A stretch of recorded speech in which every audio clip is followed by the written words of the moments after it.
نتهم قالت مواصل سانكم حشيش خمسي كويني شجارة خمسي كويني دام قرمكم كاب شجارة وص زي كل تولدي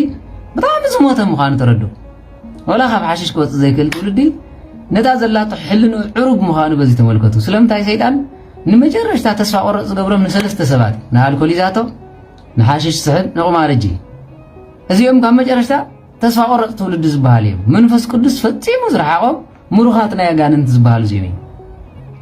ማለት ሙሩኽ ናይ ኣጋንንት ዝገብረካ ሓደ እዚኦም እዩ ማለት እዩ ካብ ዝሙት እኮ ትወፅሉ ግዜ ኣሎ የፅለካ ኢኻ ማለት ሽጋራን ሓሲስን ግን ገዛ ኢኻ እዩ ዝኸውን ሽጋራ ሓሺሽ ገዛ ኢኻ ይኸውን ኣልኮል ገዛ ኢኻ ይኸውን ቁማር ናይ ቁማር መንፈስ ድማ ገዛ ኢኻ እዩ ዝኸውን ስጋብ ኩሊት ደቅኻ ናይ ምሻጥ ከብፅሐካ ኸዩ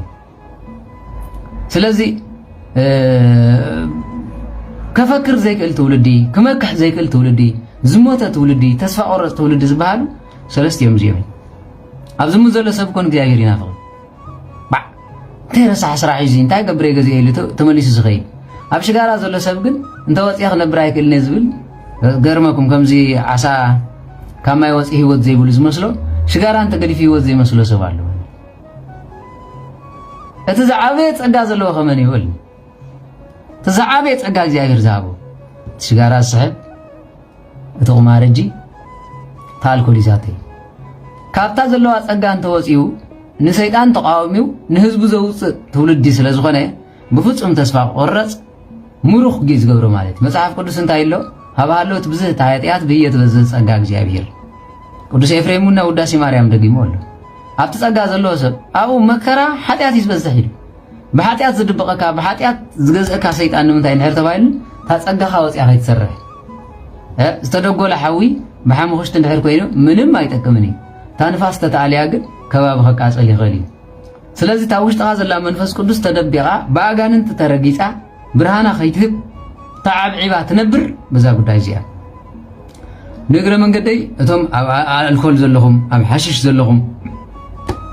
ኣብ ቁማር ዘለኹም ولا حنت مشالو اتي زحمقه تولدي بእግዚአብሔር አጸያፍ تولد مخان تردو ሳልሳይ ግብረ ሰዶም ማለት አዝ ገርመኩም ግብረ ሰዶም ግዳይ ፈቀልዶ ተርፎ ምንም ችግር የብሉ